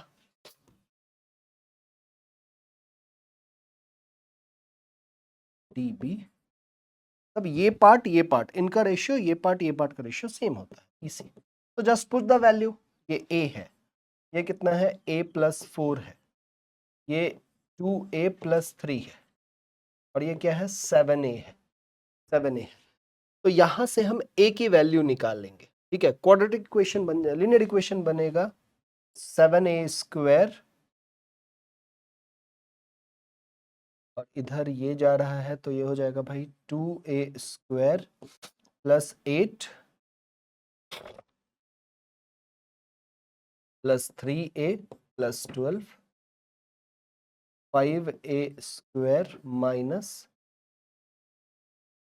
11A minus 12 is equal to 0, ठीक है।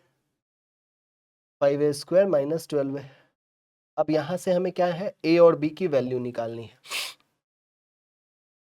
तो A की वैल्यू निकालनी है। तो A माइनस 3, मैं डायरेक्टली कुछ लाइंस लिख रहा हूं, A माइनस 3 और 5A plus 4, 5A plus 4 is equal to 0। एक तो A की वैल्यू क्या आ जाएगी, 3 आ जाएगी, और दूसरी वैल्यू क्या आ जाएगी, माइनस 4/5। क्वेश्चन में कहा है A की वैल्यू पॉजिटिव है, तो A की वैल्यू कितनी हो जाएगी, 3 हो जाएगी, ठीक है। नेक्स्ट क्वेश्चन देखते हैं। The average of 60 results is 38, ठीक है। 60 लोगों का जो रिजल्ट है उसका औसत कितना है, 38। तो 0 6 8 48 हासिल 4, 24 और 4 2880। द एवरेज ऑफ फर्स्ट 22, पहले 22 का जो एवरेज है वो कितना है, 36 है। अब इसका मल्टीप्लाई करना है, तो 22 गुने 36 हो गए आपके 792, ठीक है, ये भी हो गया। एंड द लास्ट 32 इज 32, 32 का, ये फर्स्ट वाले हैं, लास्ट 32 के जो एवरेज है वो भी 32 है, मतलब 32 का स्क्वायर 1024 है। The average result of the remaining students, तो देखिए ये कितना हमने ले लिया है, 54 का ले लिया है, बचे कितने हैं, 6। इसका सम निकालिए और इसमें से घटा लीजिए, ठीक है। तो इसका सम कितना हो जाएगा, 6 1 8 1, ठीक है। और इसको हमें क्या करना है, 2880 माइनस 1816, इसमें से डिफरेंस निकालेंगे तो हमें मिलेगा 464, 464। और ये कितने लोगों का निकला है, तो ये निकला है 6 लोगों का। तो अपॉन 6 कीजिए, 77.33 आपको। ओके, नेक्स्ट क्वेश्चन कहता है, थोड़ा रिफ्लेक्शन है, मैं इधर रेफर कर रहा हूं कि 1:2:4 में the sum of square of 3 natural number is 1029 and 1:4 के रेशियो में है। The difference between greatest and the smallest number is, ठीक है। तो यहां पे हम क्या कर सकते हैं, सबसे पहले तो हमें इकाई की वैल्यू निकालनी होगी, मतलब सम ऑफ स्क्वायर ऑफ 3 नंबर, मतलब अगर ये x स्क्वायर है, ये 2x स्क्वायर है और ये 4x का स्क्वायर है, इसकी वैल्यू है 1029, मतलब ये 16 4 21, 21x स्क्वायर की वैल्यू है 1029। तो x स्क्वायर की वैल्यू कितनी हो जाएगी, 1029 अपॉन 21, 84 होता है, और बचता कितना है, 16 उधर बचा और 2 इधर, 189, 9। x की वैल्यू कितनी आ गई, 7। तो यहां से आपको संख्याएं मिल जाएंगी, मतलब ये जो संख्या है, ये पहली संख्या 7 है, दूसरी संख्या 14 है, और तीसरी संख्या कितनी है, 28 है। 7 14 28 मिल गया। हमें करना क्या है, the difference between greatest number and the smallest number. तो डिफरेंस बिटवीन ग्रेटेस्ट नंबर और स्मॉलेस्ट नंबर, इन दोनों का डिफरेंस आपको 21 दिख रहा है। नहीं तो फिर हम ऐसा भी कर सकते थे, सीधा सीधा यहां डिफरेंस देख लेते, 4x और x तो 3x, x की वैल्यू 7 तो सीधा 21, ठीक है। In the given figure AB is 8, ये 8 है, AC इज 10, AC इज 10, ये समकोण है 90 डिग्री है, AD क्या है, 17 है। द मेजर ऑफ CD ये निकालना है। तो देखिए सबसे पहले आप इस ट्रायंगल को देखते हैं, राइट एंगल, तो ये कितना हो जाता, 6, पहला काम ये हो गया। दूसरा फिर आप कंप्लीट ट्रायंगल को देखते हैं, ये 17, तो ये जो निकलता 17 का स्क्वायर माइनस 8 का, 17 का स्क्वायर होता है 289, 8 का स्क्वायर 64, ये 5 22, इसका रूट होता 15, मतलब इस पूरे का वैल्यू 15, ये 6 है तो 15 माइनस 6, इसकी वैल्यू क्या आ जाती, 9। Okay, Pythagoras theorem. Sine 0, sine 30, sine 45, sine 60, देखिए साइन 0 की वैल्यू 0 है, और 0 इंटू आप कुछ भी करते हैं आपको 0 ही मिलना है, तो इतना सोचना ही नहीं था। 24 students collected money for donation. The average contribution was 50. Later on, their teacher also contributed some money. Now the average contribution is 56. तो 24 लोगों ने जब कंट्रीब्यूट किया तो एवरेज कंट्रीब्यूशन 50 था, मतलब ये कितना हो जाता, 1200 रुपए। अब टीचर भी आ गए, ऑब्वियस सी बात है भाई, सब कहेंगे कि ज्यादा ही देना है, तो एवरेज कंट्रीब्यूशन कितना हो गया, 56 हो गया, मतलब 25 छक्का 150 हासिल 15, 1400 रुपए हो जाते, तो 200 टीचर का कंट्रीब्यूशन। ये क्लियर, समस्या नहीं। A train crosses a platform 180 meter long in 60 second at a speed of 72 kilometre per hour. ध्यान देना होगा, इधर मीटर है, सेकंड है, तो इसको भी मीटर पर सेकंड में बदलना होगा। Time taken by the train to cross an electric pole. अब इलेक्ट्रिक पोल की जो डायमेंशन है वो हम 0 ही लेते हैं, बहुत छोटा होता है, प्लेटफॉर्म का है। तो ट्रेन का मान लीजिए कि ट्रेन की लंबाई कितनी है, L, ठीक है, ट्रेन की लंबाई हमने मान ली है कितनी, L। तो L length plus platform, platform की लेंथ जुड़ेगी, पहली बात तो ये। और दूसरे केस में क्या हो रहा है हमारा, दूसरे केस में कि हमारा पोल, उसका लेंथ कोई कंसीडर ही नहीं होगा, तो ये लेंथ है अपॉन क्या है, स्पीड लेना होगा। स्पीड कितना दिया है, 72 किलोमीटर पर आवर, तो 5/18 कर देंगे यहीं पे। और इसको लग कितने रहे हैं, 60 सेकेंड्स लग रहे हैं, 60 सेकेंड लग रहे हैं। तो यहां से ये गया 4 बार में, मतलब L + 180 इज इक्वल टू 20, 100, 1200, 1200। तो यहां से हमें क्या लेंथ मिल जाएगा? 1020 मीटर। 1020 मीटर बहुत लंबी ट्रेन है। अब हमें टाइम निकालना है कि वो पोल को कितनी देर में क्रॉस करेगी। तो अब तो लेंथ एज इट इज रहेगा क्योंकि इलेक्ट्रिक पोल का कुछ ऐड होना नहीं है। स्पीड हमारा सेम है 72 इंटू 5/18, 4 बार में गया। 20 मतलब 1020 अपॉन 20, 51। ठीक है। इसका मल्टीप्लिकेशन तो देखिए 100 प्लस 13 है और 100 माइनस 13 है। a plus B, a minus B मतलब इसका स्क्वायर माइनस 13 का स्क्वायर। 1 0 0 0 0 एंड 169 सब्सट्रैक्ट करना है। तो इकलौता ऐसा ऑप्शन 1 आपको दिख रहा है। आज समस्या वाली बात है ही नहीं। ठीक है। What should replace the question?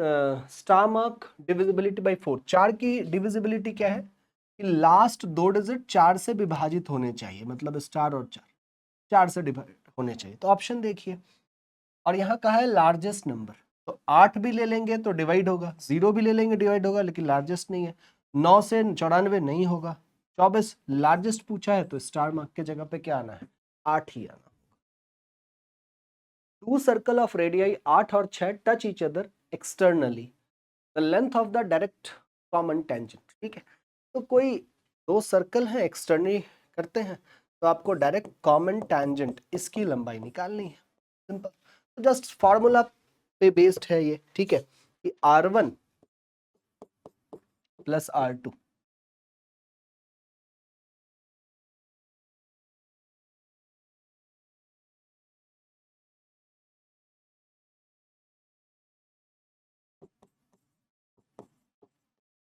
Okay. आप वैल्यू पुट करें, आपको आंसर मिलेगा 13.86। R1 एक बार 8 डालिए और एक बार 6 डालिए, 14 माइनस 2। ठीक है। द कोएफिशिएंट ऑफ x, इसमें आपको x की कोएफिशिएंट चाहिए। ठीक है। तो ऐसा हम कह सकते हैं कि a minus B whole cube, तो a cube minus B cube. ठीक है। हाँ, फॉर्मूला पे ही ले जाना बेहतर रहेगा इस। ठीक है। प्लस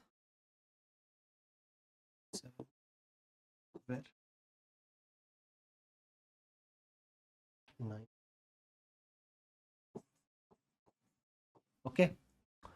अब देखिए X cube minus 27 Y cube plus 27 X Y square minus 9 X square Y. तो एक्स की कोएफिशिएंट क्या हो सकती है? तो कोएफिशिएंट ऑफ एक्स की कोएफिशिएंट की अगर हम बात करें तो ये आपको 27 वाई। ठीक है। 27 वाई स्क्वायर। ओके। सिंपल सा क्वेश्चन था, सिंपल फॉर्मूला पे बेस्ड था, कोई खास समस्या वाली बात नहीं। Shopkeeper marked a computer table for 7200। He allows a discount of 10% and at makes a profit of 8%. What will be his gain percentage if he does not allow any discount? ठीक है। तो देखिए CP अपॉन MP, और फिर हम ऐसे लिख सकते हैं कि अगर 100 है और डिस्काउंट प्रॉफिट कितना है? 8 का प्रॉफिट है। ठीक है। और दूसरे केस में क्या हो रहा है कि उसको 10 पे डिस्काउंट दे रहा है। ठीक है। तो माइनस डी और 100 प्लस डी, ऐसा कीजिए। ठीक है। तो ऐसा हम कर सकते हैं कि 100 माइनस 10%, 10 और प्रॉफिट कितना बन रहा है 100 प्लस 8। तो यहां से हमें ये कितना मिल जाएगा 90 108 5/6 5/6 मतलब सीपी अपॉन एमपी को हमको हमें क्या मिला 5/6 मिला है।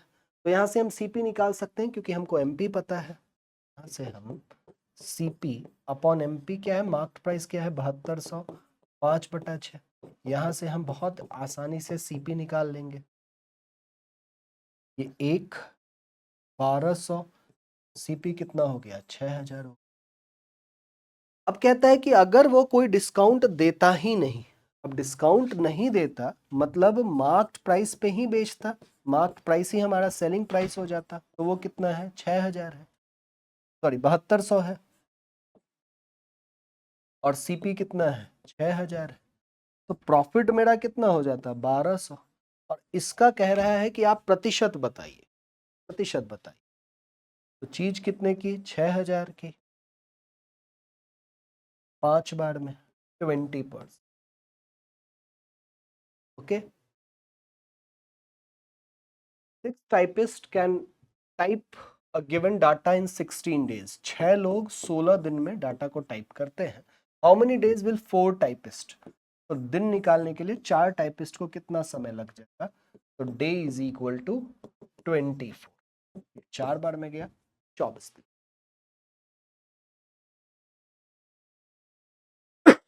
ABC is an equilateral triangle, PQR is the midpoint, ठीक है। ABC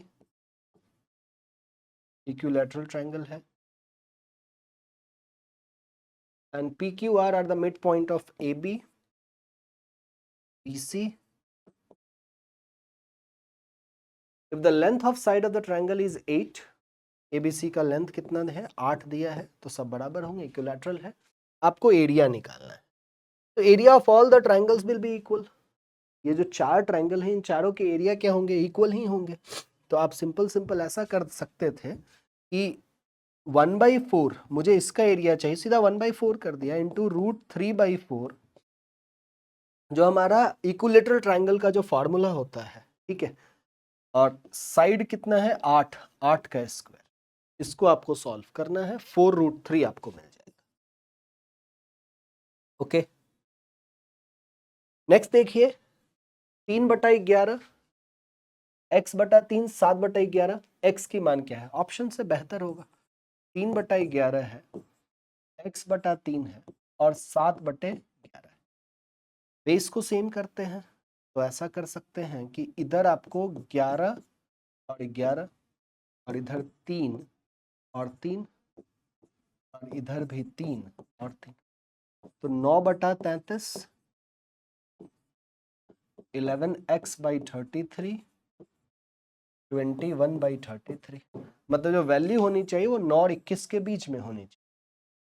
देखो 1 अगर डालोगे काम बिल्कुल बनेगा, 11 हो जाएगा, 0.5 इससे छोटा हो जाएगा, 2 इससे बड़ा हो जाएगा, तो the right answer will be what, A. Okay, अगला सवाल कुछ ऐसा कहता है कि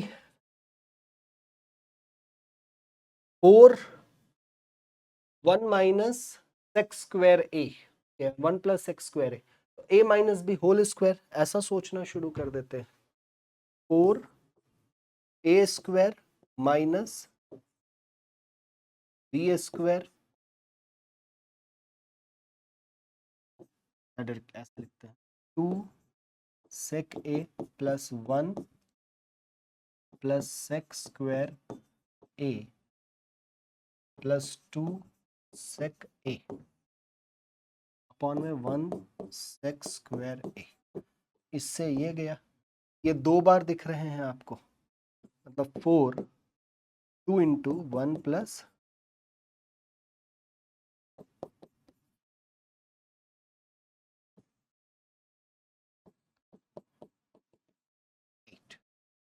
ओके। तो ये रहे आपके वो सॉल्यूशंस, और मैं उम्मीद करता हूं कि आप लोगों ने इन क्वेश्चंस को अटेम्प्ट किया था। सिंपल क्वेश्चन था, फेस्टिवल टाइम, स्टैंडर्ड पेपर, कोई बहुत ज़्यादा एक्सपेरिमेंट नहीं किया गया है, और ये आपको बिल्कुल ये जज करके दिखाएगा कि हाउ यू कैन इम्प्रूव, जहां आप लैक कर रहे हैं उस पर workout. That would be all, take care, stay blessed, over and out. Hello everyone, सभी का स्वागत है इंजीनियरिंग पर। तो मॉक टेस्ट 4 का डिस्कशन स्टार्ट करते हैं। तो जो सबसे पहला क्वेश्चन आपके सामने, Zika virus is transmitted in humans by, humans के अंदर जो जीका वायरस ट्रांसफर होता है वो कहाँ से होता है, किसकी वजह से होता है? रेट से होता है, मॉस्किटो से होता है, प्राण से होता है, रैबिट से होता है। इजी क्वेश्चन, सबको पता होगा। किससे होता है? मॉस्किटो से होता है। किससे होता है? मॉस्किटो से होता है। तो answer option number B. What does P refers to in the DPT vaccine? DPT का फुल फॉर्म क्या होता है? Diphtheria, pertussis, tetanus. तो पी के बारे में पूछा है, तो पी के किसके लिए स्टैंड कर रहा है यहाँ पर? पर्टुसिस के लिए। Psoriasis no, pertussis yes. Answer option number B. Cholera is caused by the bacteria called, cholera कौन से बैक्टीरिया से होता है? Salmonella typhi, Treponema pallidum, Clostridium botulinum, Vibrio cholera. किससे होता है? विब्रियो कोलरा से होता है। किससे होता है? विब्रियो कोलरा से होता है। आंसर हो जाएगा option number D. Cobalamin is also called as, cobalamin कौन सा विटामिन होता है? विटामिन डी, विटामिन बी12, vitamin A, vitamin C. Cobalamin कौन सा होता है? विटामिन बी12 होता है। कौन सा होता है? विटामिन बी12 होता है। Option number B. Niacin is the form of, niacin कौन से विटामिन की फॉर्म है? बी1, बी2, बी3, बी9, किसकी है? बी3 का फॉर्म होता है ये। बी3, बी4, बी1, बी2 ऑप्शन में था, तो नियासिन किसकी फॉर्म है? विटामिन बी3 की फॉर्म है। Menstruation is indicated by the bleeding through vagina, menstruation को इंडिकेट किया जाता है जब वेजाइना से ब्लीडिंग होती है। तो ये वेजाइना से जो ब्लीडिंग होती है ये किसकी वजह से होती है? जब यूटेरस की लाइनिंग जो है वो ब्रेक हो जाती है तो ब्लीडिंग स्टार्ट होती है। तो बस्टिंग ऑफ स्पर्म से होती है? नहीं, बस्टिंग ऑफ ओवम से नहीं, breaking of the lining of the uterus, uterus की लाइनिंग के ब्रेक होने से होती है। Fertilised egg zygote is implanted in the layer of, zygote को किस में इम्प्लांट किया जाता है बेटा? यूटेरस में इम्प्लांट किया जाता है। ओविडक्ट में, वेजाइना में, सर्विक्स में नहीं, किस में? यूटेरस में। Option number D. What will be the product when CO reacts with H2 at 340 atmosphere? NCERT का रिएक्शन है CO plus H2। 340 एटमोस्फेयर पर जब हम इसे ट्रीट कराते हैं तो हमें मिलता है मिथेनॉल। क्या मिलता है? मिथेनॉल का फॉर्मेशन होता है। तो आंसर क्या हो जाएगा? ए इथेनॉल है, बी मिथेनॉल है, सी फॉर्मल्डिहाइड है, डी मिथेनोइक एसिड है। तो आंसर क्या हो जाएगा? Option number B methanol. Dash is the weakest of the acid listed below, आपको इनमें से वीकेस्ट एसिड पहचानना है। ऑर्गेनिक एसिड्स जो होते हैं वो वीक होते हैं। ऑर्गेनिक एसिड कौन से होते हैं? जो प्लांट और एनिमल में मिलते हैं। ठीक है, तो अगर हाइड्रोक्लोरिक एसिड इनऑर्गेनिक एसिड है, ये स्ट्रॉन्ग होगा। हाइड्रोफ्लोरिक भी इनऑर्गेनिक है, ये भी स्ट्रॉन्ग होगा। नाइट्रिक भी इनऑर्गेनिक है, ये भी स्ट्रॉन्ग होगा। लेकिन एसिटिक एसिड ये वीकेस्ट एसिड है। इन चारों में सबसे वीकेस्ट एसिड कौन सा? एसिडिक। क्यों? क्योंकि ये ऑर्गेनिक है। ऑर्गेनिक एसिड वीक होते हैं। किसमें मिलता है ये? शुगर केन, सॉरी मोलेसिस में। शुगर केन से जब रस निकाल लेते तो वो मटेरियल जो बचता है उसको बोलते हैं मोलेसिस। मोलेसिस में होता है, विनेगर बनाने में हम इसका यूज करते हैं। तो वीकेस्ट एसिड उसने पूछा था, तो आंसर क्या हो जाएगा? Option number A. Power alcohol is a mixture of dash and ethyl alcohol. Power alcohol में क्या होता है बेटा? 20% तो इथेनॉल होता है और 80% पेट्रोल होता है। 80% आपका पेट्रोल होता है। इस कॉम्बिनेशन को बोला जाता है पावर अल्कोहल। क्या बोला जाता है? Power alcohol. Which of the following will melt when placed on the palm? तो मेटल के नाम दे रखे हैं उसने। देखिए, गैलियम और सीजियम दो ऐसे मेटल हैं, रूम टेम्परेचर पर ये आपको लिक्विड स्टेट में, सॉरी सॉलिड स्टेट में मिलेंगे। रूम टेम्परेचर पर किस में मिलेंगे? सॉलिड स्टेट में। लेकिन जैसे आप इन्हें पाम पर रखोगे, हथेली पर रखोगे, ये क्या करेंगे? पाम से हीट एब्जॉर्ब करेंगे, पाम से हीट एब्जॉर्ब करेंगे और मेल्ट हो जाएंगे। तो आंसर हो जाएगा option number B, gallium and caesium. Gallium and caesium. The metal reacts with steam of to form oxide, वो कौन से मेटल है जो स्टीम के साथ रिएक्ट करके ऑक्साइड बनाते हैं? Aluminium, zinc, iron. ये वो मेटल्स हैं जो स्टीम के साथ रिएक्ट करके ऑक्साइड बनाते हैं। Potassium no, sodium no, calcium no. Answer क्या आ जाएगा? Option number D, iron. The chemical symbol of which of the following element is derived from Latin, आपको बताना इनमें से कौन सा सिंबल है जो लैटिन भाषा से लिया गया है। तो लैटिन भाषा से कौन सा सिंबल लिया जाए, कैसे पहचान करोगे?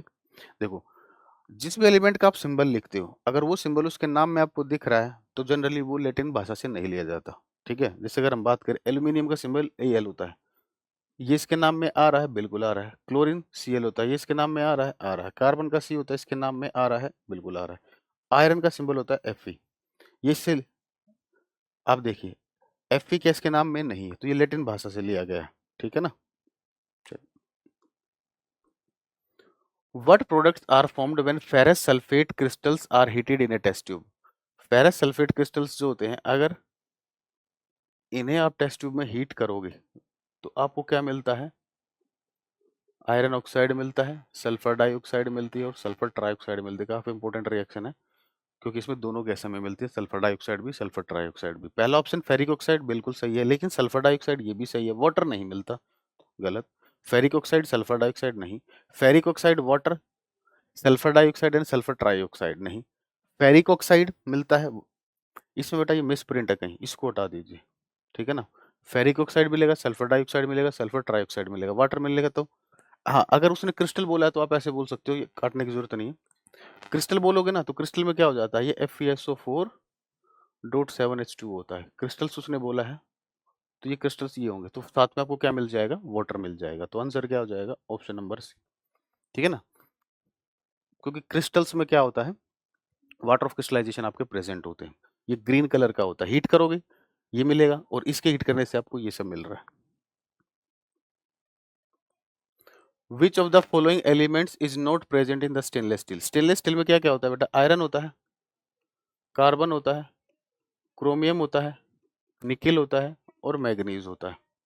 अब देखिए, आयरन होता है, बिल्कुल होता है। टंगस्टन नहीं होता, क्रोमियम होता है, निकेल होता है। तो टंगस्टन नहीं होता, तो आंसर क्या आ जाएगा, option number B, option number B.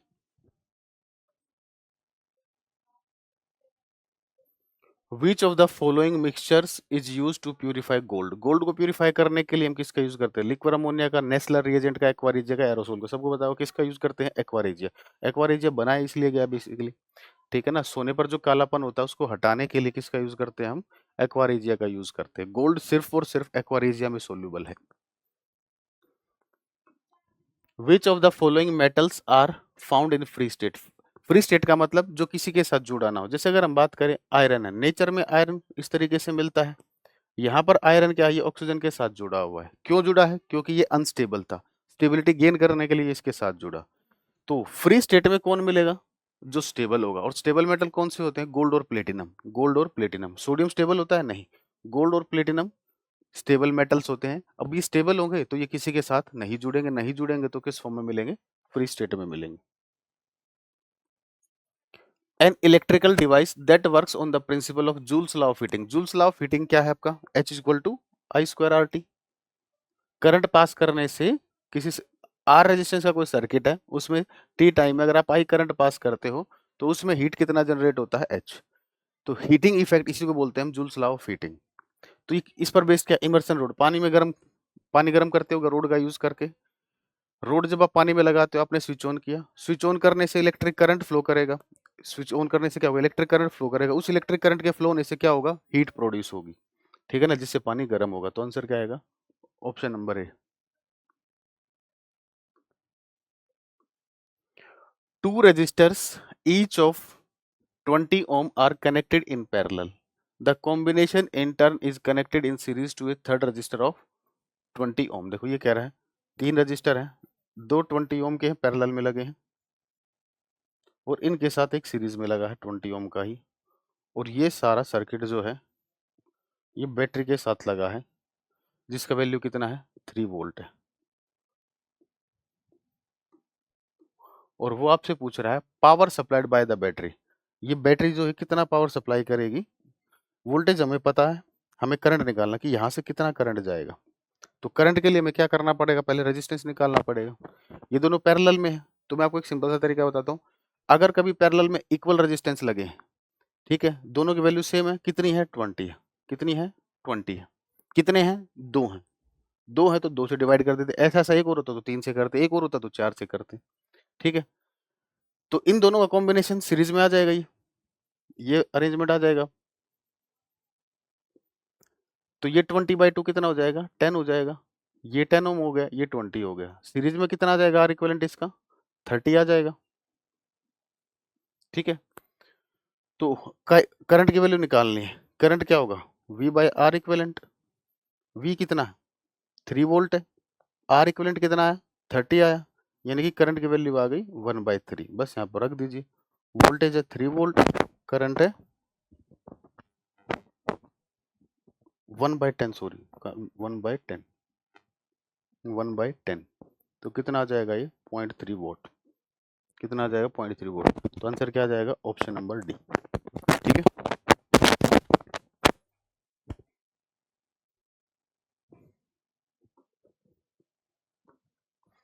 when resistors are connected in parallel combination then resultant resistance will be, ये बहुत इंपॉर्टेंट पॉइंट है। जब भी हम पैरेलल में रेजिस्टेंस को कनेक्ट करते हैं तो आर इक्विवेलेंट जो आता है उसकी वैल्यू सबसे कम आती है। किससे भी कम होती है, जो सर्किट का सबसे मिनिमम रेजिस्टेंस होता है। जैसे अगर मान लीजिए आपके पास दो रजिस्टर है 2 ओम और 3 ओम, आप इनका पैरेलल में आपने इनको कनेक्ट किया, तो दो के लिए पैरेलल में फॉर्मूला क्या हो जाएगा, दोनों का प्रोडक्ट और नीचे addition, 1/R equal to 1/R1 plus 1/R2। उससे कर लीजिए चाहे डायरेक्ट इससे कर लीजिए। 6/5 कितना आ गया, 1.2। अब देखिए इन दोनों में मिनिमम रेजिस्टेंस कितना था, 2 ओम, आर इक्विवेलेंट इससे भी छोटा आ गया है, तो ये पैरेलल की पहचान होती है। तो equal to highest resistance, more than largest resistance, less than least resistance. जो रेजिस्टेंस सबसे छोटा होगा पैरेलल कॉम्बिनेशन में आर इक्विवेलेंट उससे भी कम आएगा, पैरेलल में आर इक्विवेलेंट उससे भी कम आएगा। If current is double and potential difference is reduced to half, तो रेजिस्टेंस के बारे में पूछ रहा है। रेजिस्टेंस क्या है, V बाई आई होता है, ओम्स लॉ। उसने कहा करंट को डबल किया, इसको डबल कर दिया, 2I कर दिया। Potential difference is reduce to half, potential को हाफ कर दिया, तो ये कितना हो जाएगा, V बाई आई एक तरीके से यहाँ 1/4 आएगा, यानी कि जो नया रेजिस्टेंस होगा वो पुराने वाले का 1/4 टाइम्स हो जाएगा। रेजिस्टेंस विल बिकम 1/4, जो नया रेजिस्टेंस आएगा वो क्या होगा, पुराने वाले का 1/4 हो जाएगा। How much work is done in moving A charge of 4 coulomb, charge आपको दे रखा है 4 coulomb across 2.7 potential difference 10 volt. तो वर्क डन का फॉर्मूला क्या होता है, charge into potential. Work done का फॉर्मूला क्या होता है, चार्ज इनटू पोटेंशियल। चार्ज कितना है 4 कूलम, वोल्टेज कितना है 10, तो कितना आ जाएगा 40 जूल। कितना आ जाएगा भाई 40 joule. Answer option number C, 40 joule, option number सी।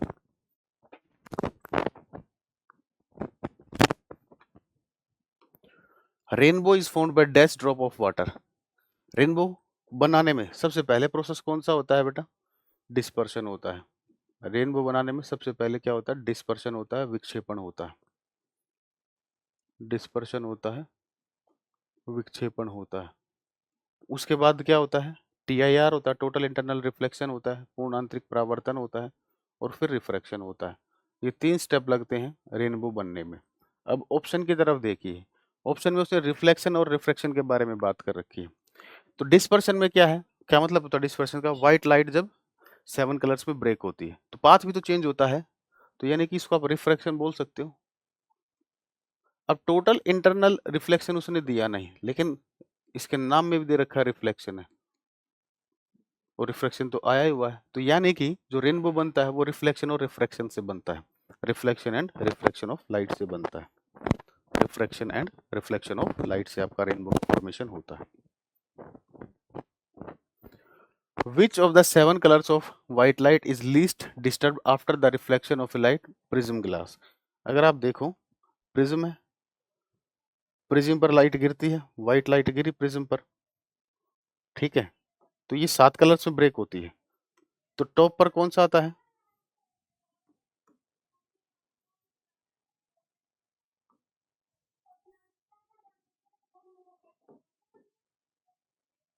ठीक है, तो सबसे ऊपर कौन सा कलर आएगा, रेड कलर आएगा, नीचे वॉयलेट आएगा, बीच में 5 कलर और है, विबग्योर वाला पैटर्न है, ठीक है।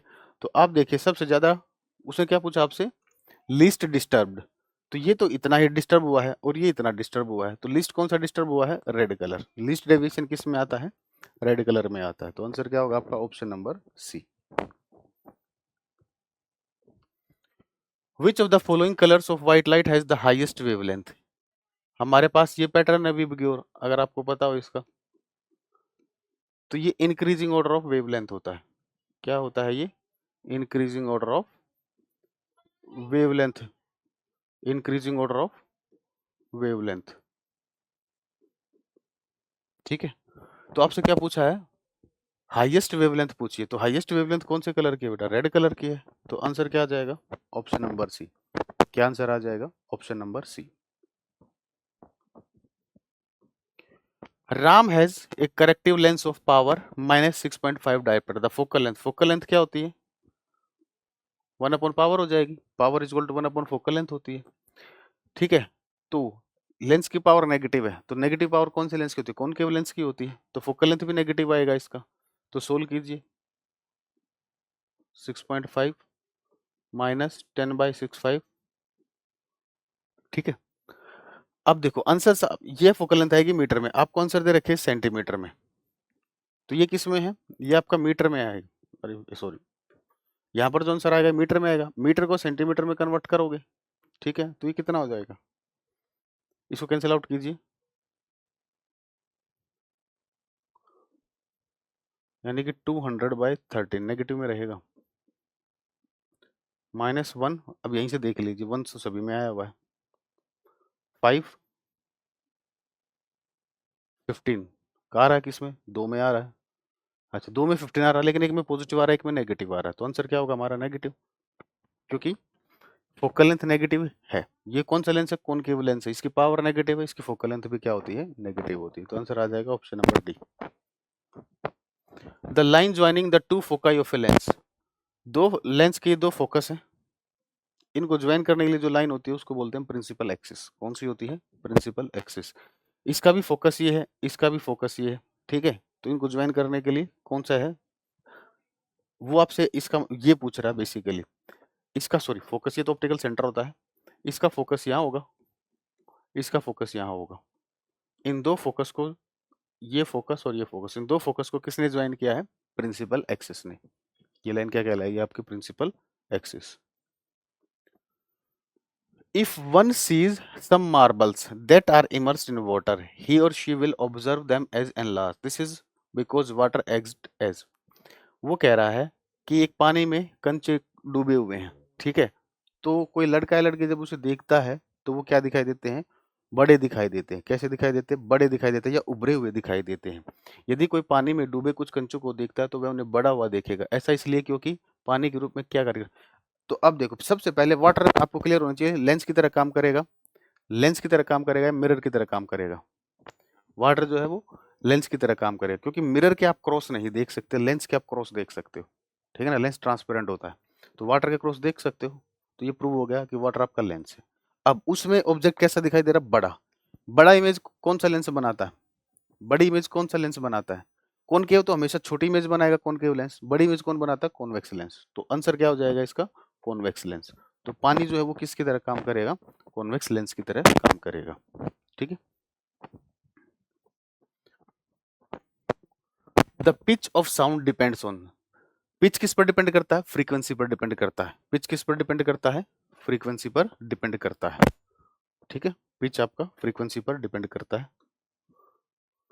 Which of the following determines the loudness or softness of a sound? Sound की लाउडनेस किस पर डिपेंड करती है? वेव वेलोसिटी पर, ऑसिलेशन पर, फ्रीक्वेंसी पर, एम्पलीट्यूड पर। किस पर डिपेंड करती है? एम्पलीट्यूड पर। Loudness is directly proportional to square of amplitude, ठीक है ना, loudness is directly proportional to square of amplitude होता है, ठीक है। होपफुली आपको सारे क्वेश्चन समझ आए होंगे। तो जब आप टेस्ट देते हो, आप टेस्ट से अपने आप को चेक किया करो, जो क्वेश्चन आपसे नहीं बन रहे उन एरियाज पर आप काम कीजिए, और जो लगातार बनते जा रहे हैं उनका हल्का रिवीजन कम कर दें, और जो नहीं बन रहे हैं उनका रिवीजन ज्यादा करें। Okay guys, thank you, bye bye, take care.